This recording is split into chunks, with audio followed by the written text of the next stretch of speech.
मध्य प्रदेश विधानसभा 2023 का चुनाव का बिगुल बज चुका है। रीवा जिले के त्योथा विधानसभा क्षेत्र से कांग्रेस प्रत्याशी रमाशंकर पटेल अपने समर्थकों के साथ पहुंचे। रीवा कलेक्टरेट कार्यालय दाखिल किया नामांकन दाखिल करने के बाद उन्होंने कहा कि हमारी सबसे बड़ी प्राथमिकता होगी शिक्षा बेरोजगारी। अपने क्षेत्र में नहर का पानी पहुंचाना मेरी पहली प्राथमिकता होगी। उन्होंने कहा कि हमारी लड़ाई बीजेपी से नहीं है, स्वाभिमान की लड़ाई है। बाहरी लोगों को जनता ही सबक सिखाएगी।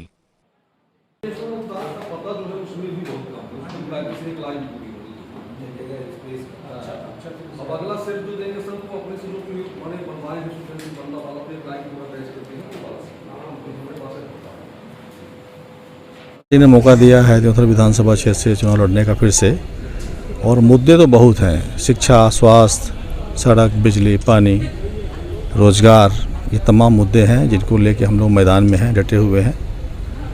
और कांग्रेस पार्टी ने जो विश्वास किया है मुझ पर, उस विश्वास पर हम अपनी टीम के साथ खड़े उतरेंगे, ये हमारा प्रयास होगा।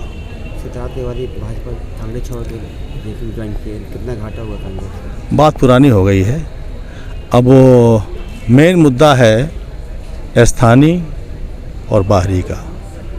सिद्धार्थ तिवारी जी को जनता ही जवाब देगी। वहाँ लड़ाई भाजपा से हमारी नहीं है, वहाँ लड़ाई हमारी विचारधारा की है, नीति और नियत की है। उसमें कहीं ना कहीं भाजपा को, जो भी राजनीतिक दल हैं कांग्रेस, उनको परास्त करेगी, ये मुझे पूरा भरोसा है। कांग्रेस या भाजपा की बात करें तो दोनों ही दल इस समय इस्तीफों और दल बदल का दौर जारी है। कितना असर पड़ेगा चुनाव पर, क्या मानते हैं? ये लोकतंत्र में सुधार की प्रक्रिया चलती है जो इस देश के अंदर लगातार चल रही है। खासतौर से जब से भाजपा आई है इस देश के अंदर, केंद्र में और राज्य में सरकार में आई है, तब से ये दौर कुछ ज़्यादा शुरू हो गया है इस तरीके से। तो मैं ऐसा मानता हूँ कि आने वाले समय में सब चीज़ें सही हो जाएंगी और लोग जो ये दुस्साहस करते हैं, ये ऐसा क्रम इसमें विराम लगेगा, ये मेरा ऐसा मानना है। में अभी क्या अधूरा, अभी क्या दिख रहा है आपको? जैसा मैंने कहा कि त्योहर क्षेत्र जो हम तराई अंचल है, रीवा जिले का सबसे कृषि प्रधान कृषि के क्षेत्र में अव्वल दर्जे पर है। सबसे ज़्यादा वहाँ पर दूध उत्पादन होता है जिले का, लेकिन वहाँ अवसर नहीं मिला, न तो नौजवानों को मिला, न किसानों को मिला, न मजदूरों के उनके वास्तविक श्रम का मूल्य मिलता है। ऐसे बहुत सारे मुद्दे हैं। अगर आप जीतते हैं और प्रदेश में आपकी सरकार बनती है तो पहला काम आप क्या करेंगे त्योथा के लिए? देखिए, मेरा प्रयास होगा कि जो हमारे यहाँ जीवनदानी योजना है, मिनी बाढ़ सागर, जिसको त्योथा फ्लो कहते हैं, पिछले 12 साल से वो योजना चल रही, लंबित है। अभी भी पानी जब छोड़ा जाता है तो नहरें फूट जाती हैं। मेरा पहला प्रयास होगा किसानों को पानी मिले, और ये जो बाढ़ सागर का पानी, ये किसानों, हमारे विधानसभा क्षेत्र के अंतिम छोर में पानी पहुँचे। दूसरा, स्वास्थ्य को लेकर हमारा प्रयास होगा कि जो 100 बिस्तर का अस्पताल पिछले 25 साल से लंबित है, उसको पहली प्राथमिकता होगी बनवाने के लिए। और तीसरा होगा कि जो हमारे नौजवान साथी हैं, उनके समुचित शिक्षा की व्यवस्था, बालिका जो हमारे हैं उनके लिए महाविद्यालय की व्यवस्था, उनके लिए हायर सेकेंडरी स्कूल की व्यवस्था जनसंख्या के अनुसार।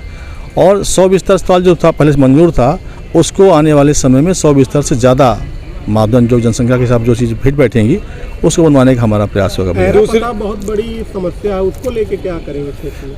देखिए, ऐरा प्रथा निश्चित तौर पर बड़ी समस्या। हमारे कमलनाथ जी ने अपने 15 महीने की सरकार में अपनी नीयत का परिचय उन्होंने दिया था। गौशालों का निर्माण कराया, सरकार जैसे हमारी गिरा दी गई तो गौशालों का निर्माण का सब बंद हो गया। आज भी आप जाएंगे देखेंगे तो जो भी गौवें हैं गौशाला के अंदर मरी पड़ी हैं या मरने की कगार में, तो उसके लिए जानवर हैं, जीव हैं, और उन पर हम सबको दया करनी चाहिए। हमारा पशुधन है, जैसा हम सब लोग कहते हैं। उनके समुचित रहने की व्यवस्था, उनके पानी की व्यवस्था, उनके खाद्यान्न की व्यवस्था, ये हमारा प्रयास होगा। उनका जीवन संरक्षित करते हुए वो हमारे जो कि मानव जीवन के लिए आवश्यक हैं, इसमें वो भी हमारी प्रायोरिटी भी होगा। जैसा कमलनाथ जी ने कहा है, आप लोगों को जानकारी में होगा कि 2 रुपये किलो गोबर खरीदने की बात उन्होंने कही है। तो जब हमारे लिए वो एक तरीके से धन हो जाएगा और हम उसके संरक्षण के लिए हमको ज़रूरत भी है, तो बेहतर काम सरकार हमारी करेगी। हम ऐसा प्रयास करेंगे। दूसरी बार आपका चुनाव है।